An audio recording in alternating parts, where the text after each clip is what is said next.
Pronto aí? Norberto, com outro microfone, exatamente.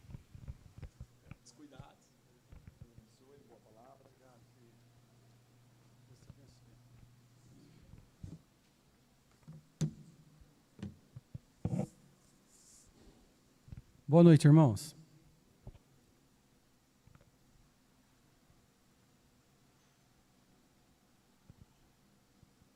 Essa palavra de hoje, ela surgiu de um programa de TV. Eu estava assistindo na verdade, era assim, as 10 invenções mais incríveis que tiveram na antiguidade. Aqueles canal Discovery, passa bastante essas coisas, né? E assim, me impressionou que essas maiores descobertas, elas ocorreram na época lá com os gregos há 2000 anos atrás, por exemplo, né? E comecei a olhar e as descobertas eram incríveis, coisas assim, por exemplo, lembra, olha, a energia elétrica ela é recente, 1000 e alguma coisa aqui, 900 aí, por aí, né? Então, naquela época, 2000 anos atrás, não existia energia elétrica, a não ser raio, né? Estática, essas coisas, mas energia elétrica não existia mesmo. Então, eles, naquela época, eu estava assistindo o programa e eu via, assim, a geniosidade deles, eles fazendo, por exemplo, porta automática. Em Éfeso, por exemplo, provavelmente era no templo de uma deusa deles lá, chamada Diana, né? A porta do templo era automática. Como assim? O cara baixava uma manivela lá e a porta sozinha abria e sozinha fechava. Eles aplicaram, eles começaram a entender as leis da termodinâmica, as leis da hidráulica. Então, eles aprenderam que ele aquecia o ar expandia. Então, só que era aquele negócio, né? Por exemplo, era incrível para aquela época, aquelas portas enormes do templo deles lá. Só que demorava, porque até aquecer tudo para poder abrir a porta, né? Então, mas abria automático. Então, a porta abria sozinha. Passava um tempo, depois a porta fechava. Era inacreditável as coisas que eu fui vendo aquilo ali, fui vendo a inteligência dos gregos, a capacitação deles. Eles culturalmente são muito fortes, né? E tanto é que, por exemplo, quando Roma dominou a Grécia, na verdade, ela absorveu muitas coisas. Tinha até os romanos ali, que eram helenistas, né, que eram os que falavam o grego, e a cultura veio de lá, a formação veio de lá. Eles dominaram administrativamente, mas culturalmente, quem dominou e tomou conta de tudo foi o grego, não foi o romano. Tanto é que hoje, nossa língua latina, ela é derivada daí do latim, e ela vem dos gregos romanos. Então, se você for ver a quantidade de palavras que a gente fala, que vem daquela época, é enorme. Estava vendo lá também uma outra invenção. Antigamente, como é que eles mediam o tempo, por exemplo? Eles pegavam um jarro d'água, né, de barro, e colocavam uma rolha. Nem sei se era a rolha que tinha lá, alguma coisa para tampar. Eles tiravam aquela rolha, né, e falavam, você tem esse tempo do jarro para resolver o problema. Na verdade, não era um relógio, né? Era um cronômetro, né? Então, aí, há 2000 anos atrás também, um matemático chamado Ctesíbio, ele pegou e fez um relógio, com hora marcada, certinha, só com água. Então, por exemplo, não tinha nada para movimentar o relógio, a não ser a água. E era preciso o relógio. Preciso, era exato o relógio, marcava certinho as horas. Eu estava num shopping um tempo atrás, em São Paulo, eu acho, e vi um relógio desse lá. Só que eu nem me toquei, eu nem li direito o que estava escrito, né? Só sei que eu fiquei olhando para o relógio uns 40 minutos, gente, parado olhando o relógio funcionar, inacreditável. Eles fizeram uma réplica monstruosa, toda de vidro, enorme. Então, você via aonde dava o tempo do segundo, do minuto, certinho, da hora. Eu fiquei lá olhando, virando, esperei virar a hora para entender como funcionava. Uma coisa, essas coisas me atraem, porque é a minha formação, né? Eu gosto de exatas, né? Então, a minha formação foi em cima de exatas. E eu fico fissurado com essas criatividades, essas geniosidades que tem, essas descobertas, a capacidade desse pessoal. Se você olhar um carro hoje, 95% veio daquela época. Os princípios de funcionamento, lógico, né? Que hoje se conhece, se desenvolve tecnologias, e a tecnologia está crescendo muito, os carros, a gente vê muito por Fórmula 1, né? Carro 12 cilindros, depois eram carros turbo, né? Depois 12 cilindros, depois 8 cilindros. Por quê? Porque eles conseguiam, agora eles conseguem fazer carro com 6 cilindros que andava que nem os de 12 de antes. Mesma potência. Então, a tecnologia vai evoluindo, mas a base, a fundamentação toda veio daquela época. E eu achei isso daí fantástico, né? Achei demais. E fiquei pensando assim, né? Nós usamos, às vezes, alguns termos assim, nós somos um pouco duros, eu acho, com eles, porque a gente sabe dos deuses, de tudo que eles trouxeram também toda uma adoração que foi incorporada na igreja, e ficou na igreja por muitos anos, até 1500 mais ou menos, onde veio a ocorrer a ruptura, né, através de Lutero, a divisão da igreja protestante, vamos dizer assim, e a católica romana continuou com algumas tradições deles lá. E eu fiquei pensando assim, às vezes eu olhava o jeito que a gente tratava, o jeito que a gente fala, eu ficava incomodado, porque eu falava assim, poxa, a gente às vezes é um pouco arrogante, fala que é demoníaco, fala que é alguma coisa, assim, e a gente olha aquele entendimento todo, aquela capacidade toda, eu me sentia mal, sabe? E ficava pensando, né, por que nós somos assim, às vezes, né, que somos duros dessa forma, tal, né? Fazendo uma parte, né, nessa palavra, nós temos uma tendência, pessoal, de demonizar o desconhecido. Nós, os evangélicos em geral.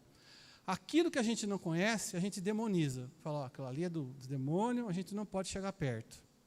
Coisa assim, que a gente não entende, tá? Eu, de certa forma, pessoalmente, eu vejo isso não de forma ruim, eu vejo isso como prudência, tá? É melhor você se afastar daquilo que você não conhece do que você se aproximar e, de repente, ser uma coisa ruim mesmo, né? O grande problema que eu vejo é que, às vezes, a gente olha aquilo, a gente põe um rótulo naquilo e a gente fecha a pesquisa e vai embora. E aí aquilo vira um rótulo para todos seguirem. E você exige que todos sigam aquilo, mas você mesmo não entendeu o que é aquilo lá. Esse é que eu vejo o problema só. Você chegar numa situação que você fala, ó, não conheço isso, eu não vou atrás disso, ok. Mas eu não conheço isso, eu não vou atrás disso, não quero saber, e tenho raiva de quem segue, é outra coisa. Então, às vezes, a gente precisava se aprofundar um pouco mais para entender o que isso acontece, né? Eu vejo assim, por exemplo, tem um estudo de cores, por exemplo, a gente sabe, né, como você pinta o quarto de um recém-nascido. É de vermelho que você pinta? Vermelho bem forte. Você não pinta dessa cor, você pinta de azul clarinho, porque acalma a criança, certo? Então, o que eu vejo? Isso eu estou usando como exemplo. Eu vejo o seguinte, existe um estudo de cores, é uma terapia de cura com cores, chama cromoterapia, tá?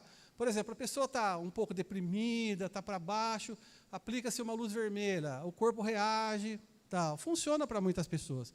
A pessoa está muito agitada, você põe uma luz clarinha, azul, por exemplo, a pessoa se acalma, sabe?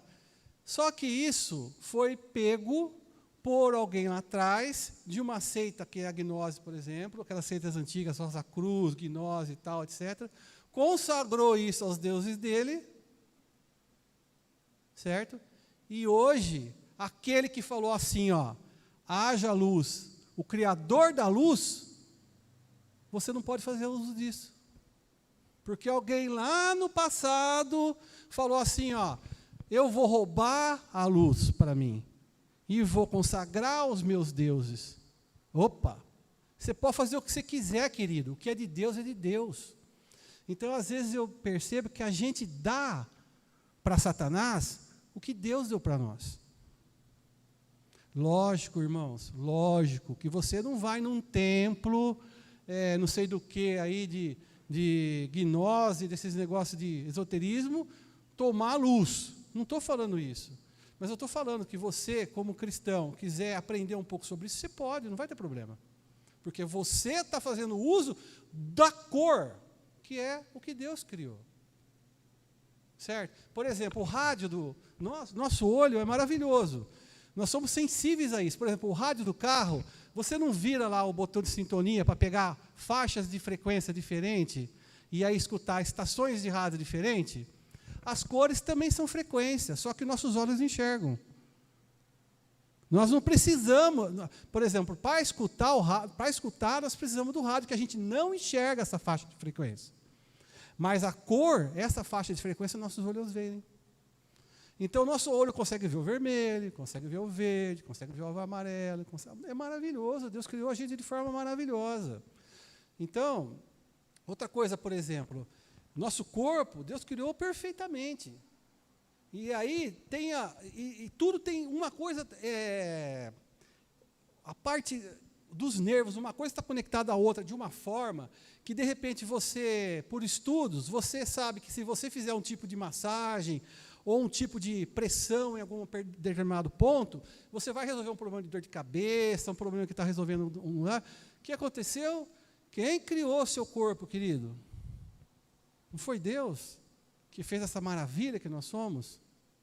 Aí um cara lá atrás, medicina chinesa, Douyin, pegou esse trabalho e falou, consagrou para não sei quem lá, que eu nem sei que Xi Jinping lá que tem, Xi Jinping lá, aí é do demônio isso agora. Não é, querido, isso é roubado do Senhor, roubado de Deus.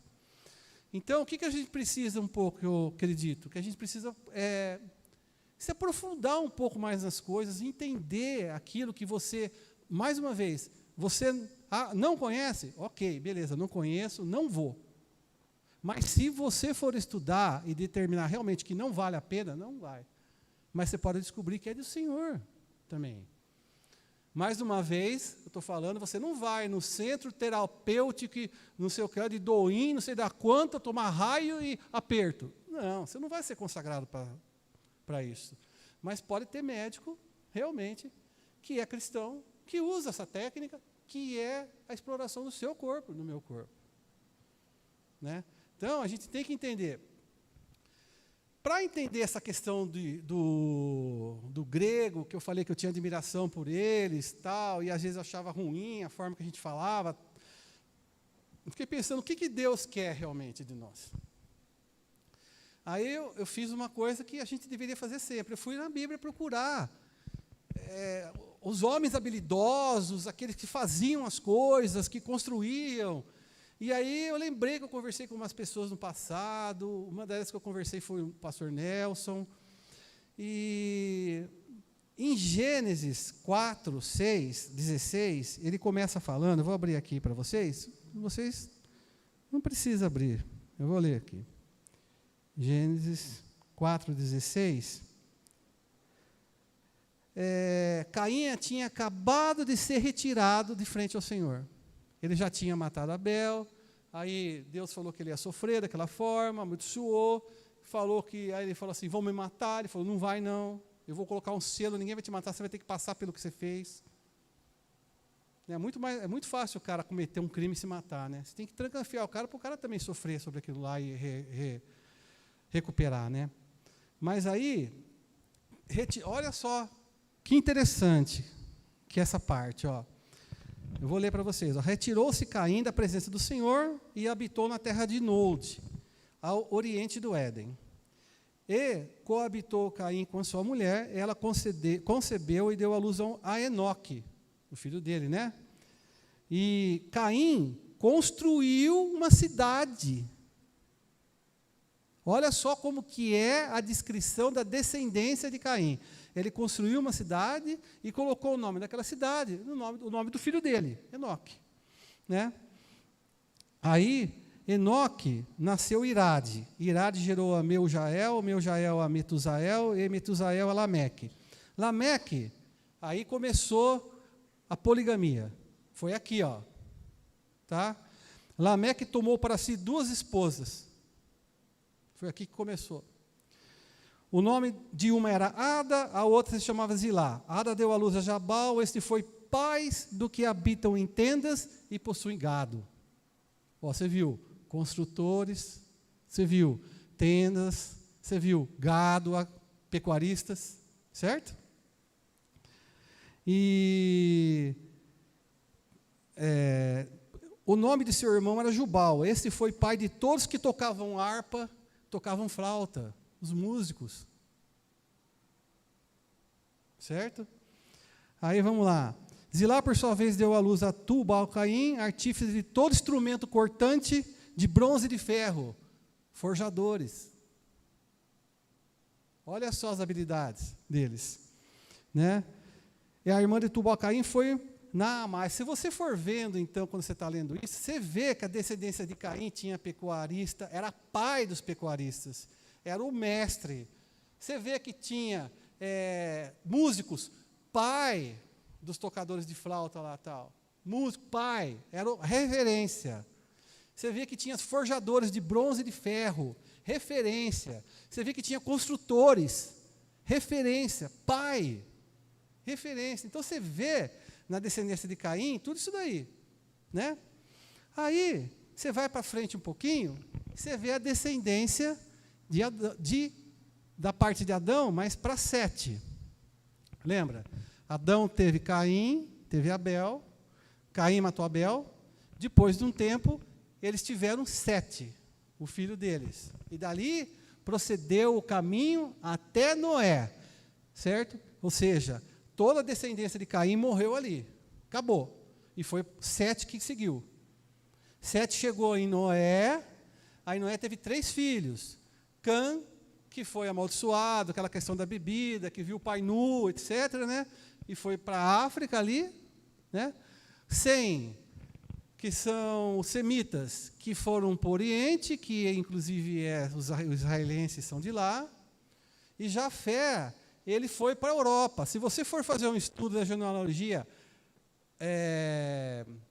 natural, fora da palavra, você vai ver que nós somos derivados de 3 povos, de 3 pessoas. Aqui, ó, a Bíblia.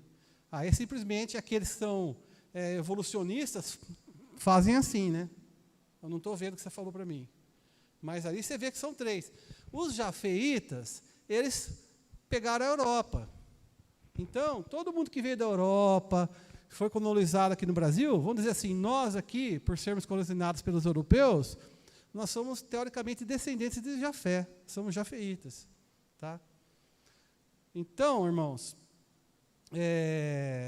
vamos ver o que fala, então, Gênesis 5, 1 a 7, sobre a descendência, então, de Sete. Quer ver?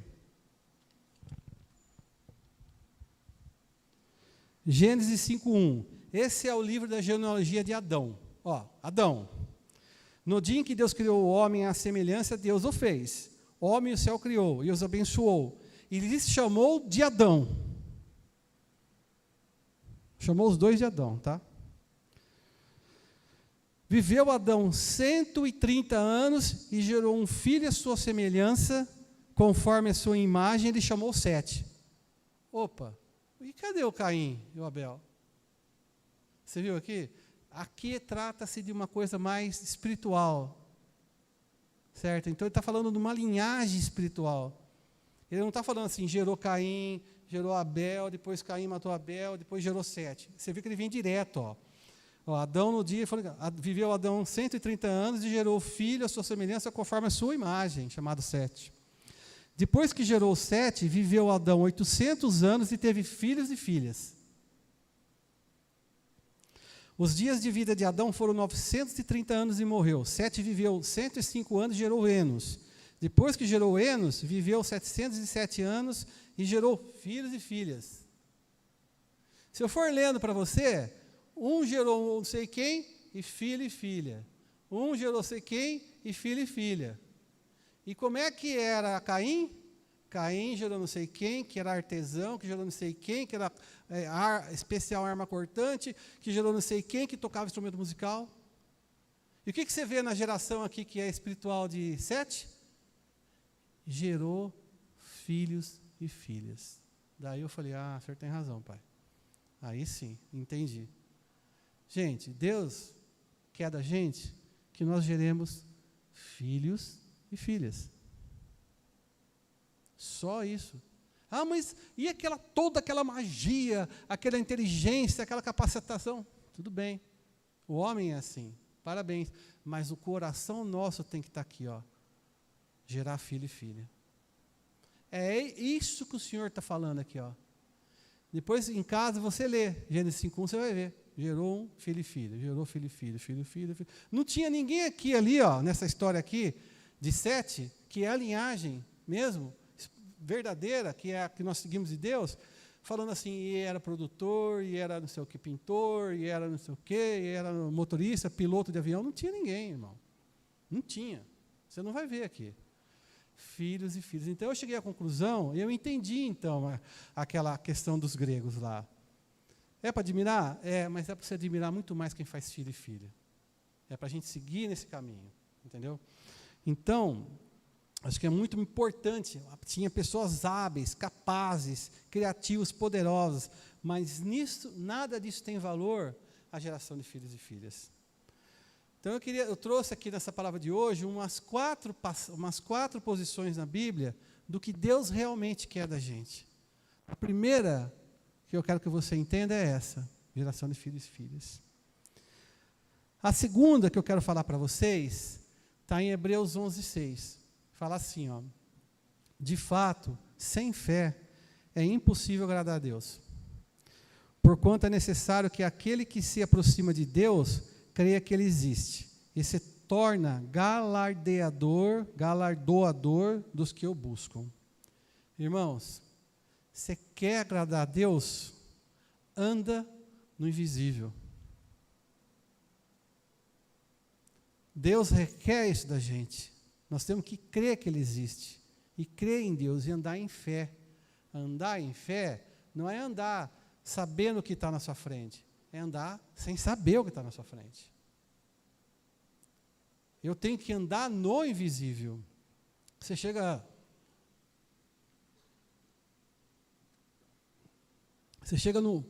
aí, as pessoas que não são daqui, chega no mundo e a pessoa fala assim, você tem que ter fé, você vai conseguir. Aí você fala para ela assim, fé no quê? Não, tem que ter fé que vai conseguir, mas tá bom, é fé que vai conseguir? Mas fé, eles não sabem o que a gente sabe, que a nossa fé tem que ser calcada no Senhor. Eles não sabem isso. Nós sabemos, certo? Que nossa fé tem que ser calcada em Deus. Então, segunda coisa interessante é essa. E a gente tem que entender que o processo da fé, ele é um processo baseado na verdade, que é a palavra de Deus.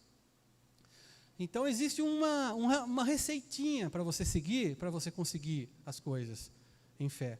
Primeira coisa que você tem que fazer, você está passando por um problema? Primeira coisa, procure esse problema na palavra de Deus. Vê se você acha ele lá. Aí você vai encontrar a escrita falando, que se chama Logos. Tá? É a palavra escrita, Logos.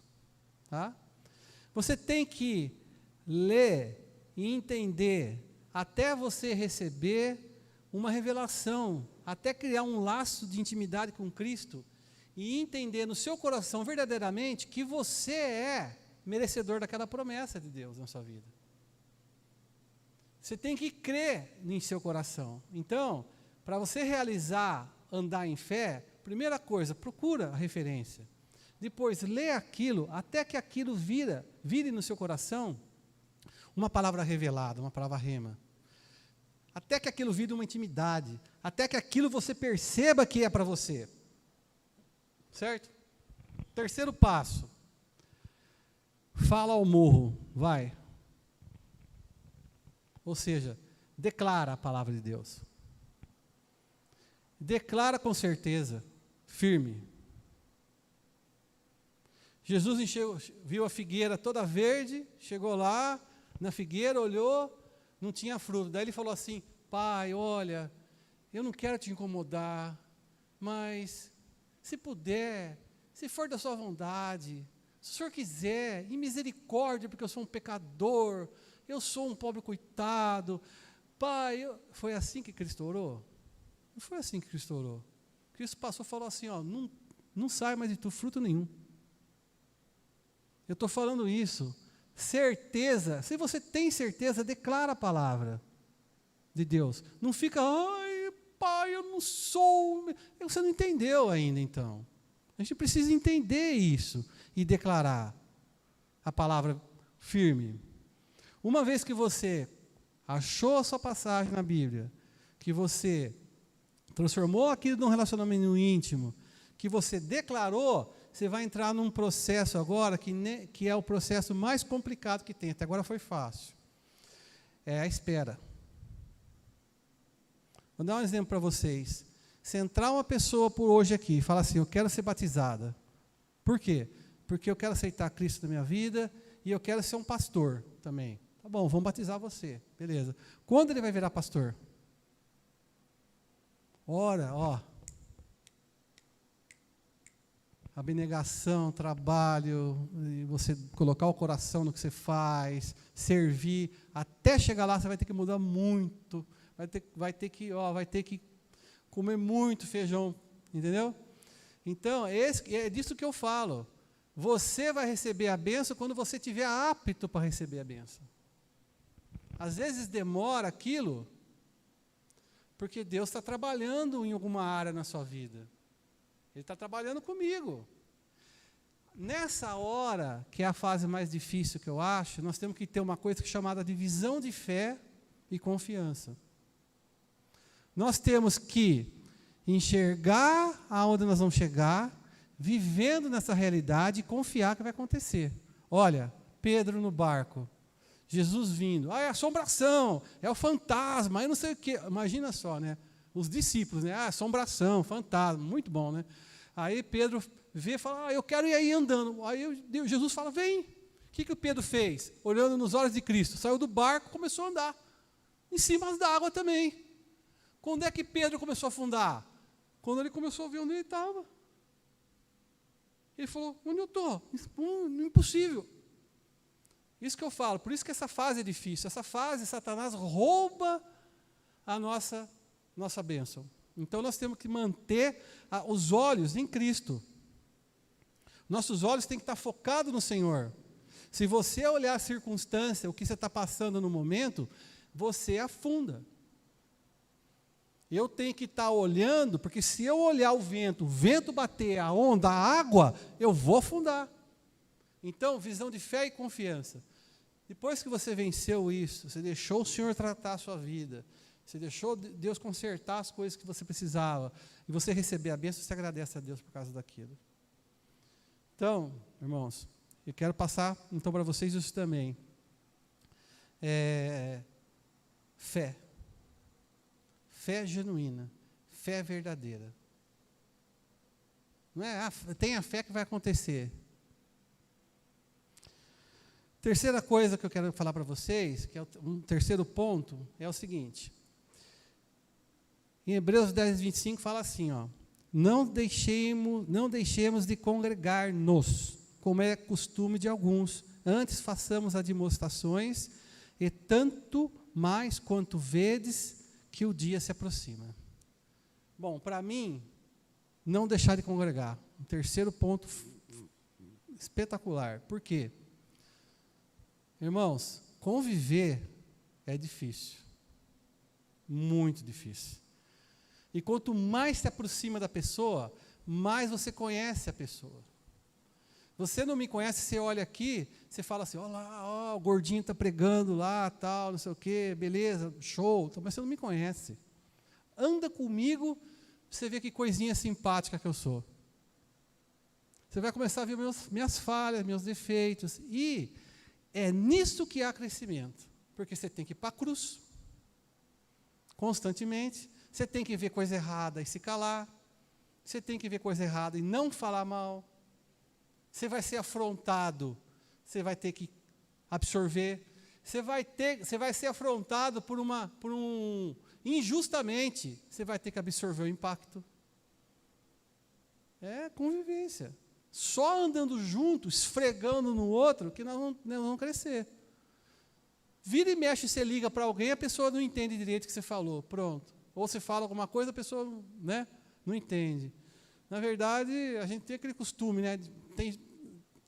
Eu prefiro conversar com gente que é sanguínea do que é retraída, porque o sanguíneo eu falo assim, por que você está assim? Ele vai falar, o que você quer dizer com isso? Não, eu explico, ele entende.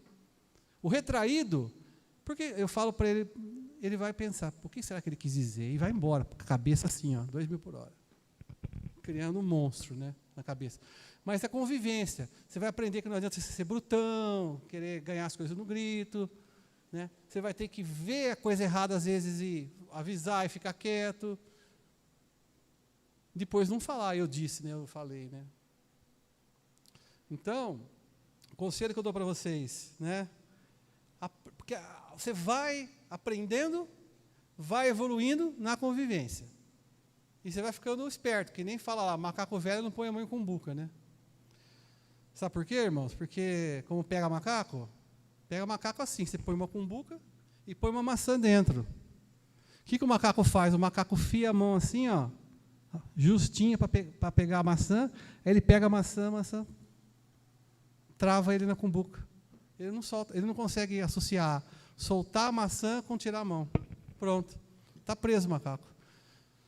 Por isso que o macaco velho não põe mão com cumbuca. O macaco velho é esperto, ele vai olhar ali, ele vai saber que ele vai ficar preso. Nós temos que virar macaco velho, irmão, não pôr a mão com cumbuca. Observar e conviver. Se você quiser ficar na sua casa, ótimo, só que você não vai crescer também. Você vai ficar você com você mesmo, as mesmas coisas de sempre, e você não vai evoluir. E também se você tiver a primeira faísca, sair de perto, também você não vai crescer. Você tem que vir encarar de frente a situação. O próxima coisa que eu queria deixar para vocês, então, é sobre crescimento espiritual. Tem uma passagem que quase toda pregação eu leio isso, eu gosto muito dessa passagem. Ela mostra muita coisa para mim, muito significativa. É lá de Efésios 4:11, né, que é a formação da igreja, que Cristo falou que ia deixar os ministérios para a igreja, de apóstolo, profeta, evangelista, pastor e mestre. Né? São esses aí. Ele fala sobre isso do ponto de vista dos líderes e o que ele quer dos líderes. Mas você pode ver o que ele espera de nós. Quando eu falo nós, eu falo todo mundo, eu falo de pastores também, porque uma vez que você é pastor, você para de crescer, porque você já alcançou um nível tão altíssimo que você atingiu a perfeita varonilidade de Cristo, né? Não. Pastor precisa ter pastor, precisa ser apertado, que nem nós somos, precisa ser corrigido, que nem nós somos, precisa ser orientado também, né? Então, fala assim, ele mesmo, Cristo, concedeu uns para apóstolos, outros para profeta, outros para evangelistas, outros para pastores e mestres. Aí ele fala por quê. Ele fala assim, com vistas ao aperfeiçoamento dos santos para o desempenho do seu serviço, para a edificação do corpo de Cristo, até que todos cheguemos à unidade da fé e do pleno conhecimento do Filho de Deus, a perfeita varonilidade, à medida da estatura de Cristo, para que não mais sejamos como meninos, agitados de um lado para o outro, levados ao redor por todo o vento de doutrina, pela artimanha dos homens, pela astúcia com que eles induzem ao erro, mas seguindo a verdade em amor, e não como um trator, né? Cresçamos em tudo naquele que é a cabeça, que é Cristo, de quem todo o corpo bem ajustado e consolidado pelo auxílio de toda a junta, segundo a justa cooperação de cada parte, efetua o seu próprio aumento para a edificação de si mesmo em amor. O que ele está falando aqui? Está falando assim, líderes, presbíteros da igreja, pastor, mestre, tal, blá, blá, blá.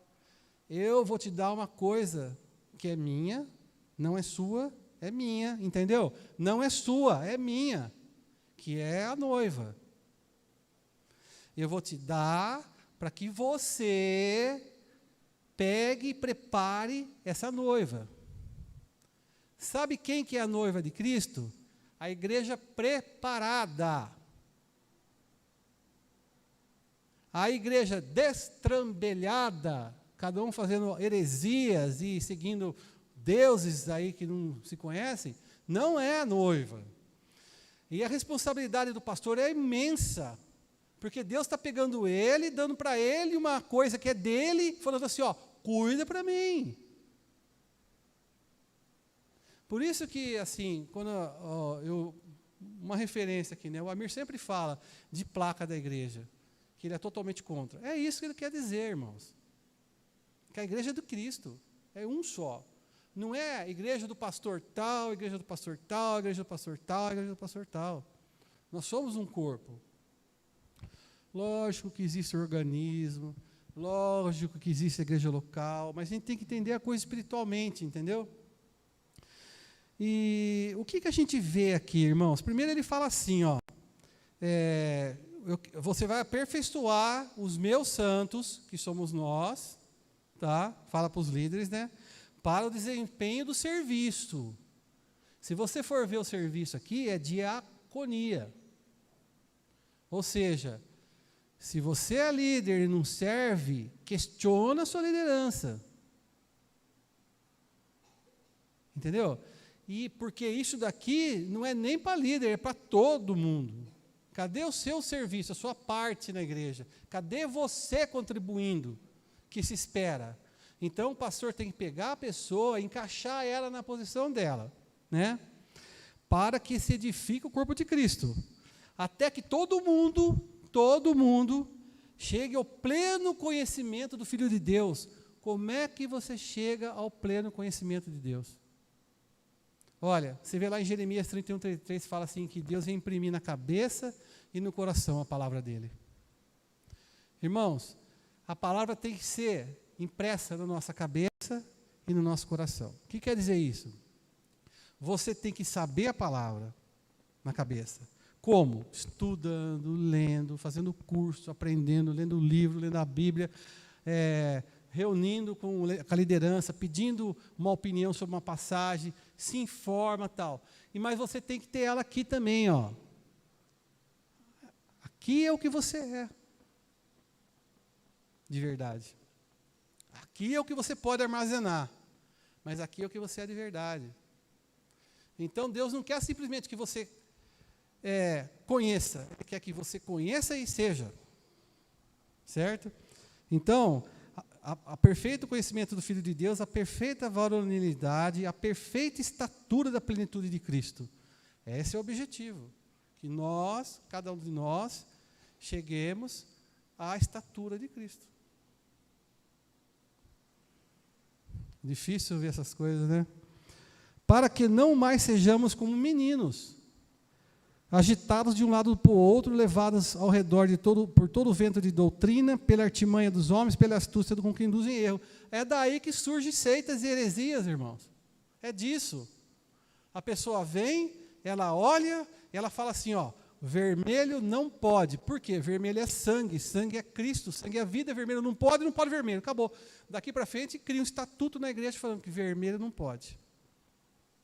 E você e eu, que não estudo a Bíblia, não sei nada, olha, ele falou que vermelho não pode. Nós temos que acreditar. Eu vou falar para vocês, irmãos, o católico romano é assim, ó, o Papa está aqui, a Bíblia está junto com ele tem autoridade para mudar a Bíblia, certo? E se você for bonzinho, e se você servir a Deus, e for bonzinho, você tem a salvação. Nós somos assim, a verdade e a palavra de Deus está acima de qualquer um. Acima de qualquer um. Depois vem os homens. E você não tem que ser bonzinho, você tem que aceitar Cristo como seu único Senhor e Salvador para ser salvo. Essa verdade é da realidade nossa.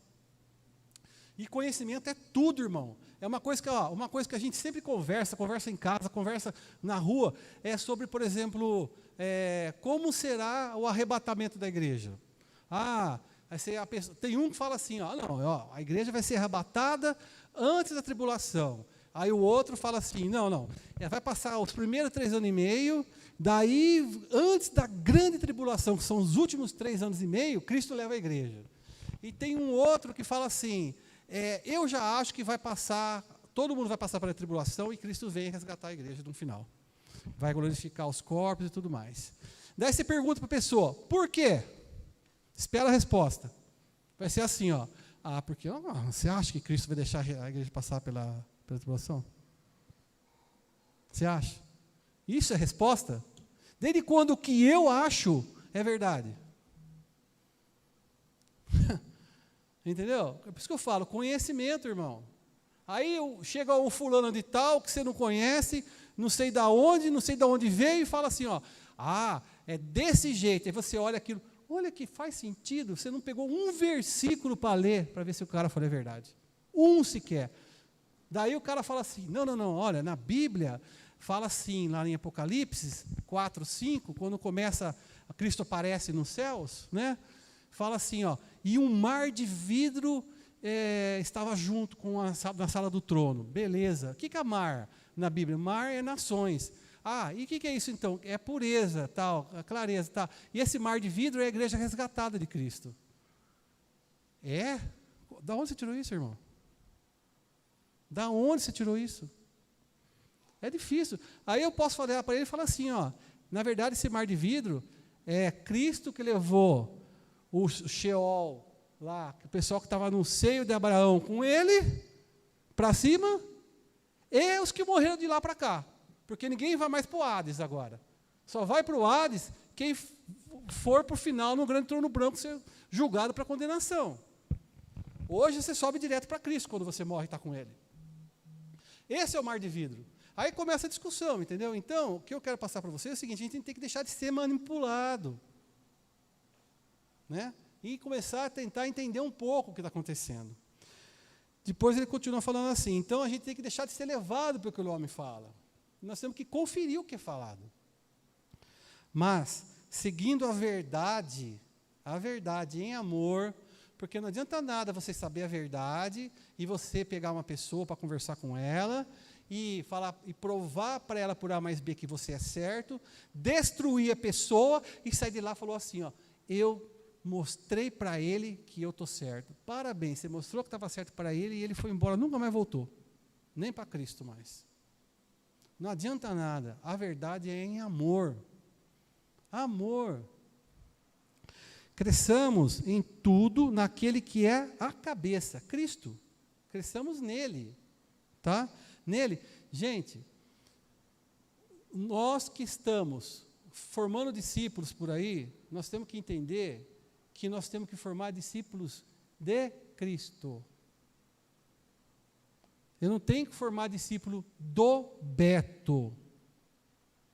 Imagina só, 10 Beto. Quem aguenta um negócio desse? 10 Beto na igreja. Quem que vai aguentar um troço desse? Sai correndo desesperado. O Beto maior senta na mesa e tem os líderes em volta do Beto.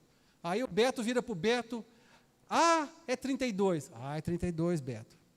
A banana é verde. A banana é verde, Beto. Todo mundo vai concordar comigo. Maravilha. Só tem crescimento na diversidade, irmão. É um que pensa de um jeito, o outro que pensa diferente, o outro que pensa diferente. É aí que há crescimento na diversidade. Por isso que nós temos que formar pessoas em Cristo. Ver os discípulos de Jesus. E por acaso tinha um que é igual ao outro ali? Tinha gente que tinha dupla nacionalidade, que nem Mateus, que tinha nacionalidade romana de nascença, de uma família rica, e era judeu, e ele fazia o que queria, ele tinha capacitação, e tinha gente que nem Pedro que não sabia ler e escrever. Entende? Então, assim, nós temos que levar as pessoas a conhecer a Cristo, ao Senhor. Porque se eu falar para o espelho o espelho vai concordar comigo em tudo que eu falar. Não, mas eu pensei assim. Ah, é verdade, você pensou assim, você está certo. Você tem que pegar aquele que você vai falar assim, ó, eu pensei assim, você pensou errado. Por causa disso, por causa daquilo, e vai aí, tem que fechar o tempo às vezes mesmo. Senão não tem crescimento. Vou continuar aqui, agora só com mais calma um pouco. De que tem o corpo, bem ajustado, crescendo em tudo naquele que é a cabeça, Cristo, de quem todo o corpo, ou seja, cada um de nós, bem ajustado. Nós temos que estar bem ajustado. O que quer dizer aqui, bem ajustado? O Zinho tem uma função, a Carmen tem outra, o Lucas, o Everton, o Jadson, o David, cada um tem a sua função. Os líderes têm que ser capazes de enxergar isso. É como uma construção. Um está colocado na base, é alicerce, outro está formando o telhado, outro é a janela, cada um é uma coisa aqui dentro. Certo? Todo o corpo bem ajustado, consolidado pelo auxílio de toda a junta, segundo a justa cooperação de cada parte, ou seja, todos nós somos importantes. Qual é a minha função? E qual é a sua função? É só assistir? A minha função não é só assistir. Nem a sua, irmão, é só assistir. Você faz parte do templo. Lembra, nós somos a igreja, não é isso daqui não. Eu sempre falo isso para você.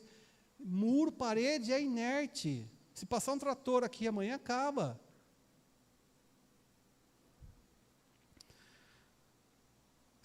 Efetua o seu próprio aumento para edificação de si mesmo, em amor. Ou seja, quando todos nós estivermos entendendo nossa função e cooperando, nós vamos edificar aqui. Nós vamos, efetua o seu próprio aumento. Você esperar que só um aqui dentro faça o trabalho de buscar a gente lá fora, de trazer para dentro, de cuidar, de tirar carrapicho, de tratar, de fazer crescer, depois de consagrar ele para um trabalho, você não está certo, irmão, não dá conta. Uma pessoa só não dá conta.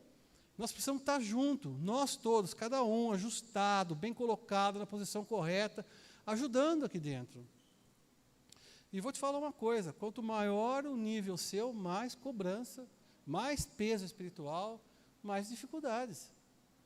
Isso não difere do mundo aí fora, não. Viu? Quanto mais cargo você tem, mais peso você carrega. Certo? E eu queria deixar uma última palavra para vocês, que é o seguinte. Tem muitas pessoas que elas não trabalham e não se preocupam em fazer as coisas, porque elas têm dois tipos desse tipo de pessoa. Né? Um é aquele que não quer mesmo. Eu não quero mesmo, acabou, eu quero ficar na minha, não quero ter trabalho, não quero ter dor de cabeça, não quero brigar com ninguém, não quero me dispor, então vou me recolher, aí não preciso enfrentar nada, não preciso passar por problemas, não preciso passar por situação difícil, não quero, não gosto, e vai por aí afora 2.000 desculpas. Para essa pessoa, eu falo assim, reveja urgentemente seus conceitos. Porque Tiago fala, a sua obra é mostrada a sua fé é mostrada pelas obras que você tem, tá? Agora existe um outro tipo de pessoa que é uma pessoa que ela não se sente, ela tem problema de autoestima, então ela não se sente preparada, qualificada, engajada, seja lá o que for. Ela se sente uma pessoa despreparada, ela se sente uma pessoa, às vezes, tímida, uma pessoa que não consegue, que não conhece o suficiente, que não, sabe, um monte de coisa assim, que ela acaba não indo porque ela tem medo, e ela não se sente preparada. Então, para fechar, eu queria deixar para vocês, isso especialmente, que fala assim, em 2 Crônicas 16:9. Pois os olhos do Senhor estão atentos sobre toda a terra para fortalecer aqueles que lhe dedicam totalmente o coração. Vocês lembram de Davi como foi escolhido? Vocês lembram? Samuel foi até a casa da família de Davi, sentou lá na sala, aí trouxeram um suquinho, estava assistindo televisão, tal. Aí começou, traz o filho, traz o mais forte, mais bonito, mais altão. Ah, não é esse. Traz o outro. Ah, não é esse. Traz o outro. Depois que trouxe 73 filhos, que naquela época era assim mais ou menos, né? Falou, Samuel sabia que tinha coisa errada ali, falou assim, não tem mais nenhum não? Ixi, tem um varapau lá no campo lá. Mas o bicho, se bater um vento, ele sai voando. Então, essas coisas que eu não entendo. Falaram que era mirradinho e tudo mais, mas um que enfrentou um urso com as mãos e um leão. Então, a informação meio desencontrada, né? Mas é na força do Senhor, talvez ele tenha enfrentado, né? Provavelmente foi, né? É humanamente possível você ganhar de um urso, né? E de um leão, né? Humanamente possível, né? E Deus escolheu Davi. O mais improvável. Lembra da história de Gideão? Gideão tinha vergonha de sair em público até. Gideão, ele pegou, o que ele estava fazendo quando Deus teve o chamado? Ele estava malhando trigo. Só que ele estava malhando trigo escondido. Ele estava malhando trigo num lugar onde se pisava uva, no lagar. Ele estava escondido lá, pá, malhando trigo, escondido. Esperando os midianitas virem e tal, ele não enfrentava a situação. Quando ele foi escolhido, ele falou, Senhor,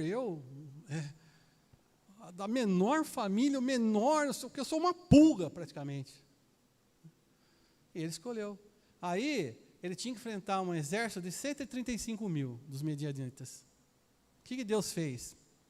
Vai lá, Gideão, chama seu exército. Gideão foi juntou 32 mil.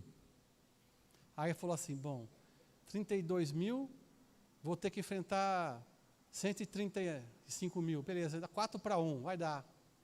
Não, nós vamos conseguir, nós vamos treinar o pessoal, vamos conseguir. E super nervoso.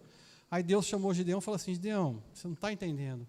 Vai nessa pessoal aí, vê aqueles que casaram agora, vê esse pessoal, pergunta para eles assim, quem está com medo pode ir embora. 22 mil foi embora, pô, ficou 10 mil. Aí ficou 13-1. 13-1. Aí Gideão nervoso, desesperado, falou, agora eu estou massacrado mesmo, acabou, não vou vencer nunca. Deus chegou para Gideão e disse, você não está entendendo ainda. Vai lá o pessoal, leva esse pessoal tudo para tomar água lá, e quem pegar água assim, você faz tal coisa, quem pegar água assada, você faz tal coisa. No final das contas, irmãos, ficou 300 com o Gideão. 300 contra 135 mil. Certo? Nessa hora Deus falou assim, agora sim. Porque agora, Gideão, você vai entender que quem é que luta por você. Você vai entender quem é que tem que receber honra. Você vai entender quem é que faz, Gideão. E as pessoas vão ver quem é que faz. Então, eu quero falar para você, irmãos, e ele ganhou a batalha, certo? Então, o que eu quero passar para você é o seguinte, que Deus não procura habilidoso. Não, espera aí. Vou passar melhor para vocês, porque aí, de repente, você pode achar assim, não, todo habilidoso está fora. Não é isso. Deus não procura habilidades nas pessoas. Ele não vai lá e falar assim, bom, aquele lá, ele é forte, vai ser aquele. Aquele sabe falar muito bem, vai ser aquele. Aquele vai ser um pregador porque ele sabe falar, ele tem o dom da oratória. Aquele vai ser professor, por quê? Porque ele tem uma inteligência. Deus não procura isso, querido. Deus procura aqui, ó. Pois os olhos do Senhor estão atentos sobre toda a terra para fortalecer aqueles que lhe dedicam totalmente o coração. A honra e a glória de qualquer conquista na vida de um cristão é de Deus. A honra e a glória não é minha, é do Senhor. Então, Deus procura aqueles que entregam o coração. Esse que entrega o coração pode ser inteligente, como pode não ser.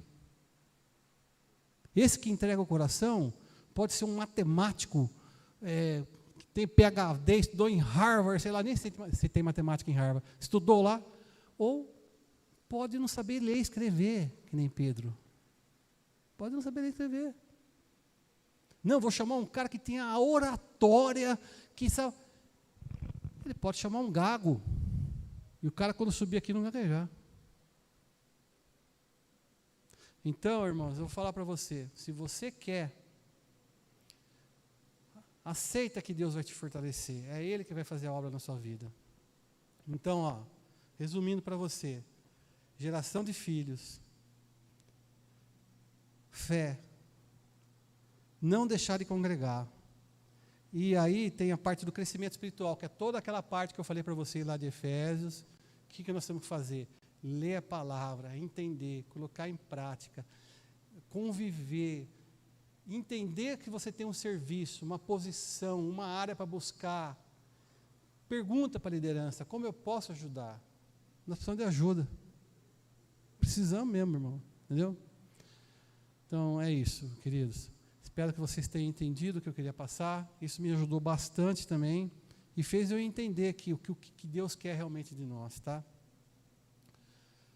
Pai, em nome do seu Filho Jesus, eu te agradeço, Senhor, pelo dia de hoje. Te agradeço pela oportunidade e pelo esse privilégio de poder estar levando a sua palavra, Senhor, e para poder estar aprendendo contigo cada vez mais, Senhor, para estar ao seu lado, Senhor, para estar sentindo a sua presença, Senhor. Te agradeço pelo louvor, pela palavra, pelos dízimos e ofertas, por todas as coisas, Senhor, que o Senhor tem nos colocado na nossa vida, Senhor. Eu oro pelas pessoas, Pai, que estão se recuperando dessa doença, que é a família da Fátima, Cláudia, Tiquinha, Giovana e tudo mais ali. Hoje, felizmente, já tem o Raul e a Bia de volta. Pai, eu oro também pela família do Amir, Cris, Fabrício, Michele, Pai. Também na casa dele, a dona Cida, Pai, os irmãos dele, Pai, também, o Altamir e o Adib, Senhor. Em nome do seu Filho Jesus, a todos nós aqui, ao seu Vivaldo, Pai, conduz ele, Pai, nessa força, nesse exemplo que é esse homem, Senhor. Muito obrigado, te agradeço, Senhor. Declaro a sua paz sobre a vida dos nossos irmãos. Declaro, Senhor, a felicidade, a alegria, a paz e a tranquilidade, Pai, a proteção sua na vida de todos aqui presentes, Senhor. Tenha uma excelente semana, irmãos, com Deus sempre à frente. Amém.